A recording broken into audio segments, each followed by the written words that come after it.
வணக்கம். வணக்கம். இப்போ விக்கிரவாண்டி மாநாடு விஜய்து கிட்டத்தட்ட வந்து பார்த்தீங்கன்னா அந்த பூமி பூஜை போட்டதே வந்து ரொம்ப பப்ளிசிட்டி, ரொம்ப பிரபலமா அது ஒரு 2 நாள் பேசிட்டு இருக்கிற மாதிரி இருந்தது. இப்போ வந்து பார்த்தீங்கன்னா மதுரையில் நடக்கிற மாநாடு வந்து பார்த்தீங்கன்னா மிகவும், அதாவது கிட்டத்தட்ட வந்து யாருக்குமே தெரியல. நைட்டை முடிச்சிட்டாங்க. ஆமாம், மாவட்ட செயலுக்கு தெரியல. அந்த அளவுக்கு ரொம்ப சைலண்டாக இருக்கு. இப்போ எனக்கு என்னன்னா இவ்வளோ ரகசியமாக பண்ணுறாருன்னா என்ன திட்டமாக இருக்கும்னு நினைக்கிறீங்க? விஜய் அவர்களுக்கு இதில் இருக்கக்கூடிய திட்டம், அதாவது ஒரு அரசியல் கட்சியா இது ரகசியமே தேவையில்லை. இது ஒரு பெர்செப்ஷன் கேம். அதாவது எப்படி மக்கள் பார்க்க போறாங்க, எப்படி காட்டணும் தன்னை. போன விக்கிரவாண்டியுடைய மாநாடை பொறுத்தவரைக்கும் முதலாவது மாநாடு அது அவர் கட்சி ஆரம்பித்து ஒரு 8 மாதம் நடத்துறாரு. அப்போ ஆரம்பிக்கும் போதே கூட அவர் ஃபஸ்ட்டு மாநாடு போடணும்னு நினச்சது திருச்சியில் ஒரு இடத்த பார்க்க வச்சுட்டாங்க, முடிச்சுட்டாங்க ஏறக்குறைய. ஆனால் தூக்கி அதை கள்ளத்துக்கு போட்டானுங்க திமுக. சரி, அங்கேருந்து காலி பண்ணி மதுரைக்கு போவோம், இல்லாட்டி சேலத்துக்கு போவோம், கோயம்புத்தூர் போவோம் தேடி கடைசியாக விக்கிரவாண்டிக்கு வந்தாங்க. விக்கிரவாண்டியை பொறுத்த வரைக்கும் அவங்களோட முதலாவது மாநாட்டில் விஜய் அவர்களுடைய கட்சியை பொறுத்த வரைக்கும் அவங்க நினச்சது என்ன அப்படின்னா, கொடி என்ன, தன்னுடைய கொடியினுடைய கொள்கை என்ன, கட்சி என்னென்ன கொள்கையை முன்வைக்குது, முக்கிய தலைவர்கள் யார், இதை தெளிவுபடுத்திட்டாங்க. அந்த கொள்கை தெளிவில்லாமல் இருக்கலாம், ஆனால் ஏதோ ஒன்று முன்ன வைக்கிறோம். புரியுது. அவள் தமிழ் தேசியத்திலிருந்து பாதி பிச்சு, திராவிடத்திலிருந்து பாதி பிச்சு, ரெண்டையும் கலந்து ஒரு கொள்கையை உருவாக்கிட்டான்னு வச்சுக்கோங்க. இதுதான் எங்கள் கொள்கை அப்படின்னு ஒன்று வச்சாங்க. அந்த மாநாட்டிலுமே கொள்கை பெரிய எடுபடல. ஆனால் அடுத்தடுத்து இந்த ஒரு வருஷத்துல பார்த்தீங்கன்னா அந்த கொள்கை என்ன, கொள்கை தலைவர்கள் யார், அதை கொண்டு போய் சேர்க்கறதுலே விஜய் முயற்சி பண்ணியிருப்பார். ஆனால் இந்த மாநாட்டை பொறுத்த வரைக்கும், மதுரை மாநாட்டை பொறுத்த வரைக்கும் அவர் இருக்கிறது ஒரே ஒரு வேலை தான், அது தான் முதலமைச்சர் கொண்டு போய் சேர்க்கணும். ஏன்னா இப்போ இருக்கக்கூடிய நிலைமை என்ன வருதுன்னா, அந்த ஒரு வருஷத்தில் ஏடிஎம்கே கூட்டிகிட்டு போவீங்க அப்படியா இப்படியான அவங்க கட்சிக்காரனே குழப்பியாச்சு. இந்த குழப்புற வேலையை திராவிட கட்சிகள் நல்லாவே பண்ணணும், அது ரொம்ப அவசியமான வேலை. இதை திமுக பண்ணிச்சா அதிமுக பண்ணிச்சா வைக்க கிடையாது. ஆனால் இவர் எதில் மாட்டிக்கிட்டார் அப்படின்னா, இவர் கூட்டணி சொன்னார்ல அதில் மாட்டிக்கிட்டார். அதான் இவர் 2ஆவதா வருவாரா, இவர் தான் முதல்வர் வேட்பாளராக? முதலமைச்சர் இவர் வேட்பாளர் இருப்பாரா, இது யாராவது முதலமைச்சர் இருப்பார். இப்போதைக்கு இவர் சைடில் ஒரு பகுதியில் இவரும் சேர்ந்து போட்டிடுவாரோ அப்படின்ற மனக்குழப்பத்தை உருவாக்கிட்டார். இதை இவர் கிளியர் பண்ணி ஆகணும். விஜய் அவர்கள் இதில் செய்ய வேண்டிய வேலை, இது அவங்க திட்டமிட்டிருக்க வேலை என்ன அப்படின்னா, நான் தான் முதலமைச்சர், விஜய் ஆகிய நான் தான் முதலமைச்சர், நான் தான் பிரதான முதலமைச்சர், முதலமைச்சர் வேட்பாளர் நான் தான் பிரதான முதலமைச்சர், ஸ்டாலின் அவர்களை வீழ்த்தக்கூடிய முதலமைச்சரும் நான் தான். என்ன முதலமைச்சர் வேட்பாளர் முன்னிறுத்தக்கூடிய பாருங்க, மக்களுடைய ஆதரவு எவ்வளவு இருக்குன்னு ஒரு பெரும் கூட்டத்தை காமிக்கிறது. இந்த மாதிரி காமிச்சால் ஒழிய பெரிய மக்கள் ஆதரவு இருக்கு போலப்பா அப்படின்னு ஒரு எண்ணம் ஓடுது பாருங்க. அந்த எண்ணத்தை ஓட வைக்கணும். அதுக்காக தான் மதுரையில் பாராபத்தின்ற இடத்த செலக்ட் பண்றாரு. அந்த இடத்துல விக்கிரவாண்டியில் நடத்துறத விட 4 மடங்கு பெரிய இடத்த செலக்ட் பண்ணிட்டாரு. இந்த திட்டமிடலாம் சரி, இதுல அவர் தான் முதலமைச்சர் சாங்க முன் வைக்கிறாங்களே, அதுல எந்த அளவுக்கு இவர் தான் ஆளக்கூடிய திமுகவை வீழ்த்தக்கூடிய சக்தி இவர் தான் அப்படின்னு நம்ப வைக்கிற அளவுக்கு ஒரு எண்ணம் முன் வைக்க போறாரு. எனக்கு கொள்கையெல்லாம் சொல்லி முடிச்சாச்சு, கொடி முடிச்சாச்சு, நான் தான் முதலமைச்சர், நானா ஸ்டாலினா இப்படின்னு இந்த கேமை மாத்துறாரு பாருங்க. இந்த மாத்தினால் ஒழிய இந்த கட்சி சர்வே ஆகும். எனவே தேர்தல் இன்னும் 8 மாதங்கள் மட்டுமே இருக்கக்கூடிய நிலைமையில இவங்க 21ஆம் தேதி நடத்தக்கூடிய இந்த மாநாட்டில் இதுதான் பிரதானமாக இருக்க முடியும். இதை தவிர எதுவும் இருக்கிற வாய்ப்பே கிடையாது. இதுதான் அவரோட திட்டமாகவும் இருக்கு. இப்போ நீங்க விக்கிரவாண்டியில் ஆரம்பிச்சு இது வரைக்கும் அவர் எழுதின கடிதங்கள் எழுதுவார்ல ரசிகர்கள், அந்த கடிதம் அவர் எழுதுறது இல்ல, எழுதி கொடுக்கறத வெளியே சைன் போடுறத வச்சுக்கோங்களேன். சைன் கூட போடுறது இல்லை. சரி, அது கூட இல்லை. 67 77 வந்து அடிக்கடி பாயிண்ட் அவுட் பண்றாரு. 67 வெற்றி பெற்றது போல, 77 வெற்றி பெற்றது போல 33 வருஷத்துக்கு அப்புறம் நம்ம தான் வெற்றி பெற போறோம் அப்படின்றாரு. அதாவது அவர் என்ன சொல்றாருன்னா, 67 திமுக ஆட்சியை பிடிச்சி ஃபர்ஸ்ட் டைம் காங்கிரஸை வீழ்த்தி, அதே மாதிரி நாங்க வீழ்த்த போறோம். அது கொஞ்சம் விலைக்கு 1977 எம்ஜிஆர் திமுக வீழ்த்தினார். அதே மாதிரி அது ஆட்சி மாற்றம் மட்டும் கிடையாது, ஒட்டுமொத்த அரசியல ஒரு பெரிய மாற்றத்தை நாங்கள் கொண்டு வருவோம் அப்படின்னு சொல்றதுக்காக இதை சொல்றாரு. அதாவது காங்கிரஸ்ல இருந்து திமுக, திமுகல இருந்து அதிமுக, அதை சொல்றாரு. இதை தான் அவர் சொல்றாரு. ஆனா இது எந்த அளவுக்கு யதார்த்தமா உண்மையா இருக்குன்னு நினைக்கிறீங்க? 1967 திமுக வெற்றி பெற்றுச்சு, ஓகே, 2 தேர்தல் மட்டும் வச்சுக்கோங்க. அவர் இதை எடுத்து சொல்லும் போது நிச்சயமா விஜய் ரசிகர்களுக்கு புரிய போறது கிடையாது. ஆனா இந்த அரசியல் பேசக்கூடிய ஒரு 14-15% ஓட்டு இருக்கு இல்லையா, தெளிவா பேசிக்கல, அவங்களுக்கு இதை சொல்றது மூலமா அவர் புத்திசாலின்னு காமிச்சுக்கிட்டு இந்த மாதிரி மாற்றத்தை உருவாக்க போறேன்னு பரப்புறாரு. ஆனா அதை நம்புறதுக்கு இங்க யாரும் முட்டாள்கள் கிடையாது. ஏன் அப்படின்னா 1967 திமுக வெற்றி பெறும்போது எத்தனை கூட்டணி கட்சி செய்கிறீங்க? ஆமா, 67 வெற்றி பெறும்போது இவர் ராஜாஜி, அப்புறம் கம்யூனிஸ்ட், அந்த ஃபார்வர்ட் பிளாக், முஸ்லீம் லீக் இப்படின்னு இதோட சேர்ந்து நாம் தமிழர் இருந்துச்சு. நாம் தமிழர் ரொம்ப முக்கியம். அப்பதான் நாம் தமிழர் ஃபர்ஸ்ட் ஆரம்பிச்சிருக்காங்க. நாம் தமிழர் இருந்துச்சு. அப்ப சீமான் கிடையாது தலைவர். ஆமா, சீமா அப்ப சின்ன பிள்ளைங்க. ஏன் நீங்க வேற? நாம் தமிழர் ஒரு கட்சி வந்துச்சு, அதுக்கப்புறம் அது முடக்கப்பட்டது. 2வது விஷயம், நாம் தமிழர் கட்சி இருந்துச்சு. இத்தனை கட்சி இருந்தது முக்கியம் கிடையாது. 1967 இத்தனை கட்சி இருந்தது முக்கியம் கிடையாது. 1967 அண்ணாதுரை இருக்கார் இல்லையா, அவரோட இவர் மாதிரி சினிமா பிரபலம் கிடையாது. இதோட ரொம்ப முக்கியம். அப்ப இன்னும் ஏன் வெற்றி பெற்றாங்க அப்படின்னா, அண்ணாதுரை மட்டும் பேச மாட்டார். அண்ணாதுரை மாதிரியே எல்லா பக்கமும் பேசியிருப்பாங்க. அவ்வளோ பேச்சாளர். நீங்க துண்டை தூக்கி விட்டு மக்களே, தமிழக மக்களே அப்படின்னு கட்ட குரல் ஆரம்பிச்சா வச்சுக்கவேன், பேசி தள்ளிடுவாங்க. 2 மணி நேரம் 3 மணி நேரம் 4 மணி நேரம் விட்டா கூட அவ்வளோ பேசுவாங்க. எனவே இந்த கட்சி பேசி பேசி வந்த கட்சி. நம்மகிட்ட இருக்குது 84. 84 நம்ம வேற புசியா இருந்து வச்சு பேசுறதா. எனவே நீங்க 1967 ஒப்பிட்டீங்கன்னா, முதலாவது அண்ணாதுரை மட்டும் கிடையாது, சொல்லின் செல்வன் சம்பத், NV நடராஜன், இப்படி நீங்க ஆளை தொட்டை வச்சுக்க எல்லா பேரும் பேசுறாள். நீங்க 12வது 13வது இடத்துல இருக்கக்கூடிய கருணாநிதியை பட்டை கிளப்பாப்புல. அப்ப பேசும்போது கூட தொடர்ந்து ஆட்சியோட காமராஜரை அவரோட சமூகத்தை சொல்லி திட்டியே பேசியே பிரபலமானாங்க. இது ஒட்டுமொத்தமாக கன்சால்டேஷன் பண்றதுக்கு இவங்க பண்ண யுக்தி, அண்ணாதுரை பண்ண யுக்தி.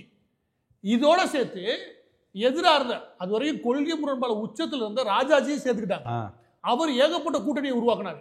அவர் தான் ஏகப்பட்ட கூட்டணியை எல்லாரும் சேர்த்து அந்த கூட்டணி உருவாக்கி கொண்டு வந்தார் வச்சுக்கோங்க. இது எல்லாம் சேர்த்து போட்டிட்டு சும்மா 40 ஓட்டுக்கு மேல வாங்கி ஆட்சியை பிடிக்கிறாங்க. அதோட அது முதல் தடவை எலெக்ஷன் நிக்கல திமுக. அதுக்கு முன்னாடி இது ரொம்ப முக்கியம். 57 62 62 20% ஓட்டு, 57 15% ஓட்டு. அப்ப அந்த தேர்தலில் 3வது தேர்தல் சந்திக்குது திமுக. அதை விட ரொம்ப ரொம்ப முக்கியம், ஒரு பெரிய லட்ட ஒரு ஆள் சேர்ந்தார் மக்களை ஈர்த்து கொண்டு வரதுக்கு, எம்ஜிஆர். அந்த ஆள் வந்தாரு, அப்படி மொத்தமா கேஷ் பண்ணி கொண்டு போட்டார். எனவே நீங்க அந்த காலகட்டத்தை பொறுத்த வரைக்கும் விஜய் அவர்கள் தப்பா கணக்கு போடுறாங்க. 1967 பொறுத்த வரைக்கும் ஏறக்குறைய எல்லா கல்லூரிகளிலுமே திமுக ஆதரவாளர் மட்டும்தான் இருப்பாங்க. எல்லா கல்லூரி இளைஞர்களும் பேசுவாங்க. அது எம்ஜிஆர் ஆரம்பிச்சு எல்லா பேரும் ஒரு போட்டு நேரம். அதுல ஒரு விஷயம் சொல்லுவேன், எம்ஜிஆர் அந்த கழுத்துல குண்டடிப்பட்டு போஸ்டர் எல்லாம் ஃபுல்லா தமிழகம் ஃபுல்லா ஒட்டி அந்த சென்டிமெண்ட் உச்சத்துல இருந்து காமராஜரை ஒரு சமூகத்துக்குள்ள குறுக்குனாங்க.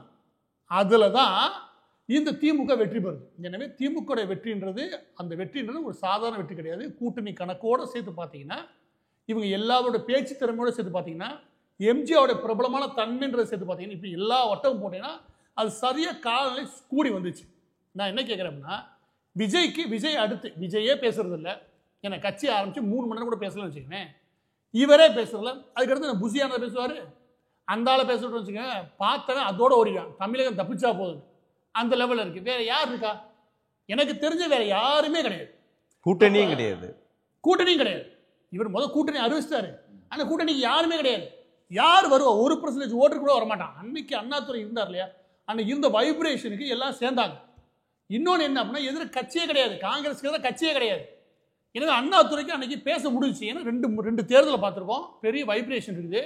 ஒரு கூட்டணி கட்சி வந்து வச்சுக்கோங்க, உங்களுக்கு இத்தனை சீட்டு நிர்ணயம் பண்ண முடியும். விஜய்னால எங்கே நிர்ணயம் பண்ண முடியும்? எடுத்துக்காட்டுக்கு விடுதலை சிறுத்தைகள் வருது வச்சுக்கோங்க, எவ்வளோ சீட்டை நிர்ணயம் பண்ணுவேன்? அவங்க 60 சீட்டு கேட்டான்னு வச்சுக்கோங்க, இல்லைங்க நாங்கள் 20 தான் தருவோன்னு எந்த இடத்துல உன் பலத்தை சொல்லி நீ பேச முடியும்? எனவே கூட்டணி பேசுறதுக்கான எந்த தகுதியிலையும் டிவிக்கு இல்லை, டிவிக்கு விஜயும் இல்லை. அப்படி இருக்கும்போது இவருக்கு கூட்டணி வரக்கான வாய்ப்புகள் ஏறக்குறைய 0 தான் விஜய்க்கு. இப்போ கூட்டணி அமையாது, பேசுறதுக்கு பேச்சாளர் கிடையாது, கொள்கையை கொண்டு போய் சேர்க்கறதுக்கு ஆள் கிடையாது, ஒரு பெரிய பலமான அரசியல் சாதுரியமான ஒரு கும்பலும் கிடையாது. அப்ப இதை விஜய் அவர்கள் எடுத்து நான் 1967 ஒரு மாற்றத்தை கொடுப்பேன் அப்படின்னு சொல்றது என்ன கேட்டீங்கன்னு வச்சுக்கவேன், சிரிச்சுட்டு கடந்து போற விஷயம்.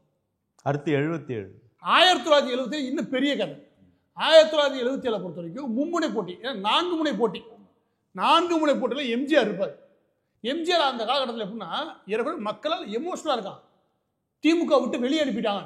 அவர் போகும்போது நீங்க கவனிச்சீங்கன்னா, நான் அதை பண்ணிடுவேன் இதை பண்ணி சொல்ல, தன்னை பாதிக்கப்பட்டவனா கொண்டு போய் சேர்க்கிறாரு.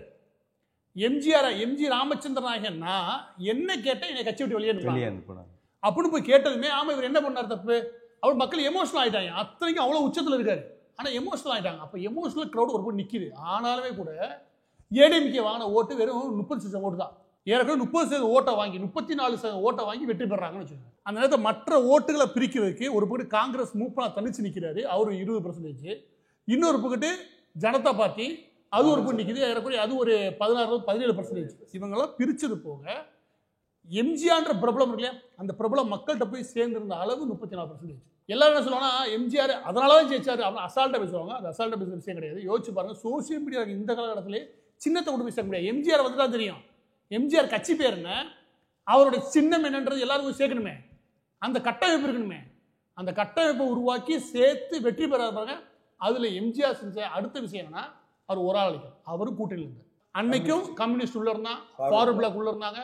எல்லா கட்சியும் கூட்டணி சேர்த்து தான் அவர் வெற்றியை நோக்கி நகர்த்தினாங்க. அதுலதான் 34% போச்சு. இப்போ இல்ல எனக்கு என்னன்னா, ஒருவேளை எம்ஜிஆர் மாதிரி ஒரு விஜய் நம்மளும் எம்ஜிஆர் தான் அப்படின்னு நினைச்சுக்கிட்டா புளியை பார்த்து பூனை சூடு போட்ட கதையாயிடும். ஏன் அப்படின்னா எம்ஜிஆர் ஆல்ரெடி 15 வருஷத்துக்கு மேல 10 வருஷத்துக்கு மேல அரசியல் இருக்கு. அந்த திமுக தொடர்ந்து அண்ணாதுரை காலத்துல இருந்து தெளிவா இருக்காரு, கொள்கை உடன்பாடோட. எனவே இவர் ரசிகர்கள் மட்டும் கிடையாது, எல்லா பேருமே அரசியல் பேசுவாங்க. அந்த காலகட்டத்தில் நீங்க கருணாநிதியை திட்டியாவது அரசியல் பேசுவாங்களே, நீங்க கூப்பிடுங்க, விஜய் ரசிகர்கள் கூப்பிட்டு பேசுங்க. தளபதி தளபதி தளபதி என்ன பேசுவேன், இந்த சீமான கேள்வி பண்ண மாதிரி கொள்கை என்னடா தளபதி தளபதி தளபதி டே கூப்பாடு போடுறீங்களான்ற மாதிரி. எதுக்கு தான் தளபதி தளபதி தளபதினா இவங்களுக்கு எதுவுமே தெரியாது. இப்ப நீங்க ஸ்டாலின் எதிர்த்து பேசணும்னு வச்சுக்கோங்க, ஆட்சியில என்ன குறை இருக்கு, அந்த கொள்கையில என்ன குறை இருக்கு, நீ தமிழகத்துக்கு எதெல்லாம் தகுதி இல்லாது, இந்த 3 கேள்விக்கு சரியா பேசுறோம். ஒண்ணுமே தெரியாது. எங்க தளபதி வந்து எதை பண்ணிடுவாரு. இப்படி கிறுக்குத்தனமா நீ பேசுன்னு வச்சுக்கோங்க, அரசியல் ஈடுபட முடியாது. நீ எம்ஜிஆரை பார்த்து அதான் சொல்றேன், எம்ஜிஆர் புலியை பார்த்து நீ சூடு போடக்கூடாது. ஏன்னா அந்த ஆள் ஆல்ரெடி தன் ரசிகர்கள் அரசியல் ஆக்கிறாரு, அரசியல் மயம் ஆக்கி தான் கொண்டு வந்தாரு. அதோட ரொம்ப முக்கியம், டிஎம்கே விட்டு பிரிவு பெரிய கூட்டம் அவர் பின்னாடி அரசியல் தெரிஞ்ச கூட்டம் இருந்துச்சு. எல்லா கடுமையான அரசியல்வாதிகள், சாதாரணப்பட்ட அரசியல்வாதி, அவ்வளோ பெரிய கூட்டம் அவர் நகர்ந்துச்சு. உன் பக்கத்து யார் வந்தா, நீ கூட்டி யார் வச்சிருக்க, லாட்டரி மார்ட்டின் மகன் மருமகன் அவனை கூட்டி பக்கத்தில் வச்சிருக்கியே, நீ ஏதாவது விளங்குமா? நீ உள்ள வரும்போது இவ்வளவு பெரிய குற்றச்சாட்டோட வந்தீங்கன்னா நீ என்ன யோக்கியன்னு கேட்கற மாட்டான். எம்ஜிஆர் வரும்போது யோக்கியனா இருந்தாரு, யோக்கியனா அறியப்பட்டாரு, மக்கள் அதை ஏற்றுக்கிடப்பட்டாங்க. அப்பவும் அவர் மேல எமோஷனல் இருந்துச்சு. ஐயோ அவருக்கு தப்பு பண்ணிட்டாங்களே, கருணாநிதி துரோகம் பண்ணிட்டாரு அப்படின்னு ஒரு எமோஷனல்ல மக்கள் அவர் பண்ணிட்டாங்க. இப்போ உன் பக்கத்து எதுவுமே இல்லையே, நீ கூட்டி பக்கத்தில் வச்சுக்க யாரு, லாட்டரி மார்ட்டினோட மருமகன். ஏறக்குறைய 15 வருஷத்துக்கு மேல லாட்டரி விற்கின்ற பேர்ல மக்கள் கொள்ளையடிச்ச ஒரு கும்பலோட மருமனை கூட்டி பக்கத்தை வைக்கிறேன்னா நீ யாரு? அப்ப 67 77ன்றது குறிப்பிடுறது வந்து எந்த விதத்திலையும் கரெக்டா, எந்த விதத்திலையும் சரி கிடையாது. நீ ரொம்ப சிம்பிளா ஒரு கணக்கு வரேன். அந்த நேரத்துல எம்ஜிஆர் அடுத்த தரப்பு மக்களோட ஓட்டையும் வாங்க நினைச்சாரு. ஆமா, ஈவன் டிஎம்கே ஓட்டையும் பிரிச்சு நினைச்சாரு. டிஎம்கே இருந்து வந்தாலும் திமுக ஓட்டு தன்னை ஓட்டு அப்படின்னு அவர் எடுத்துக்க முயற்சி பண்ணாரு. அதுக்காக அவர் அண்ணாதுரை எடுத்தாரு. அண்ணா திராவிட முன்னேற்ற கழகம், நாங்க தான் திராவிட முன்னேற்ற கழகம் புரியுது அப்படி கிளைம் பண்ணி அந்த ஓட்டை எடுக்க முயற்சி பண்ணாரு. அப்ப எல்லா தரப்பு ஓட்டு தன் பக்கத்து வரும்னு நினைச்சாரு.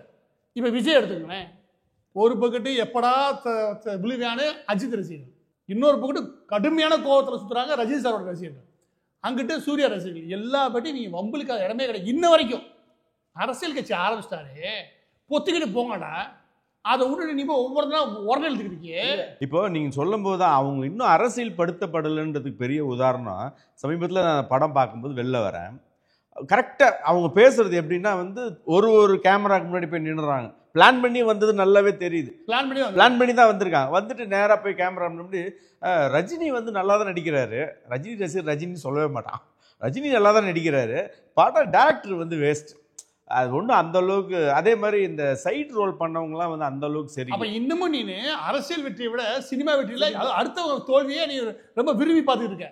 அப்போ நீ என்ன அரசியல் பண்ற? அதே நீங்களுக்கு அரசியல் பற்றி எதுவுமே தெரியாது. உள்ளாட்சித்துறை சும்மா 56 டிபார்ட்மெண்ட் இருக்கு. 56 டிபார்ட்மெண்ட்ல ஒரு டேட்டா எனக்கு தெரியாது. ஒரு ஊர்ல போய் ஒன்றும் பேச தெரியாது. விஜய்க்கு தெரியாது. எல்லா இடத்துலையும் போய் விஜய்க்கே ஒன்றும் தெரியான்ற நீ என்ன பேச? இப்போ எப்படி வருவோமே, எம்ஜிஆர் கீழே இருந்து வந்த மனுஷன், கருணாநிதி கீழே இருந்து வந்த ஆள், ஜெயலலிதா பட்ட கஷ்டம் நமக்கு சொல்ல மாளாது. இவங்க எல்லாம் கீழே இருந்து வந்தனால ஒரு சரியான அனுபவம் இருந்துச்சு அரசியல்ல. விஜய்க்கு என்ன அனுபவம் இருக்குது? சொகுசா அவங்க அப்பா தூக்கி விட்டாரு, அவன் மாமா 2 பேரும் உட்காந்து 8 படத்தை எடுத்தானுங்க. மெல்ல மெல்ல மெல்ல மெல்ல இதே மாதிரி பிம்பத்தை உருவாக்கி மேலே வந்துட்டாங்க. இந்த ஆள் இப்படி களத்துக்குள்ள போய் கீழ்பட்ட லெவலில் பண்ண முடியும் நினைக்கிறீங்க?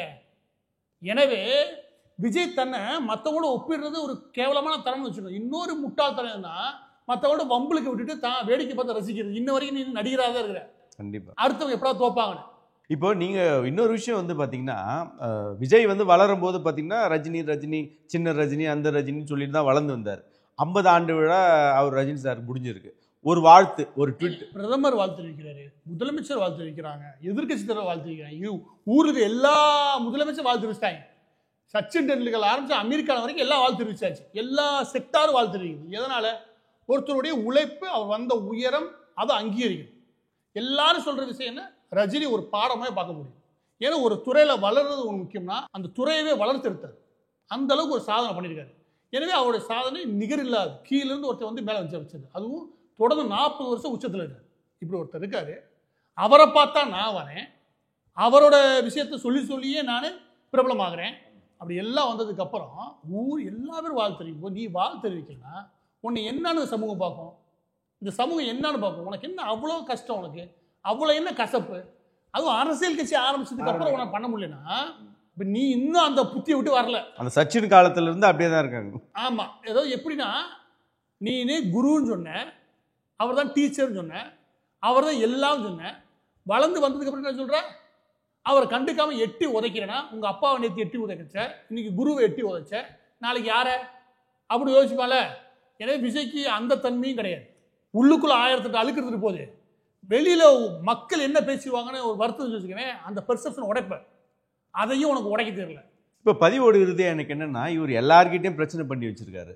எந்த மாதிரி மக்கள் தான் ஓட்டு போடுவாங்க? இவர் எங்க பிரச்சனை பண்றாரு? நீங்க ரசிகர் பிரச்சனை பண்ண இடமே கிடையாது. ஒவ்வொரு வீடா போய் கதவை தட்டி பிரச்சனை பண்ணிருக்காங்க.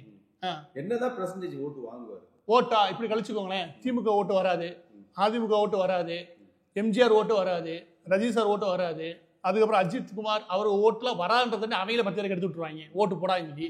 சூர்யா, சிவகார்த்திகேயன் யாரும் ஓட்டு வர போறது இல்ல. மிஞ்சி போனா திருஷா வீட்டு சந்தில இருக்கிற 4 பேர் ஓட்டு போடுறாங்க. தமிழ் தேசிய ஓட்டும் வராது. தமிழ் தேசிய ஓட்டு வராது. எங்கிட்ட நாம் தமிழ் கட்சியால் பொழந்து கட்டிக்கிட்டு இருக்காங்கன்னு வச்சுக்கோங்க. கம்யூனிஸ்ட் ஓட்டு வராது, விடுதலை சிறுத்தை ஓட்டு வராது. சரி, இதை தவிர யாராவது ஓட்டு போடாதவங்க இருக்கான்னு வச்சுக்கோங்க, அவங்க ஓட்டு இப்போதைக்கு வர வாய்ப்பு இல்லை. ஏன்னா அந்த அளவுக்கு எல்லாட்டும் வளர்ந்து வச்சுருக்கேன். அந்த ஓட்டு இருக்குன்னா யார்ட்டும் போகாத ஓட்டு நான் இப்போ சொன்ன ஓட்டலாம். ஏன் ரஜினி சார்ல ஆரம்பிச்சு எல்லாருமே இவங்க ஓட்டை நீ வம்பிழுத்து வச்சிருக்க. நீ வம்பிழுக்காத இடம் ஒன்று இருக்கா? எனக்கு தெரிஞ்சு கத்தோலிக் சபையிலேருந்து ஏதாவது ஓட்டு சொன்னாதான் அது வரதே கஷ்டம். ஏன்னா அது திமுக ஒழிச்சிட்டு போயிருக்கான். அதுலேருந்து ஏதாவது 4 ஓட்டு விழுந்தா அதிசயம். அதை தவிர ஒட்டுமொத்தமாக தமிழகத்தில் அவருடைய படத்துக்கு எங்களுக்கு தெரிஞ்சு விற்கிற டிக்கெட்டோட எண்ணிக்கை சுமார் 6 to 7 லட்சம். அந்த 7 லட்சம் ஓட்டு வாங்கிடுவார்.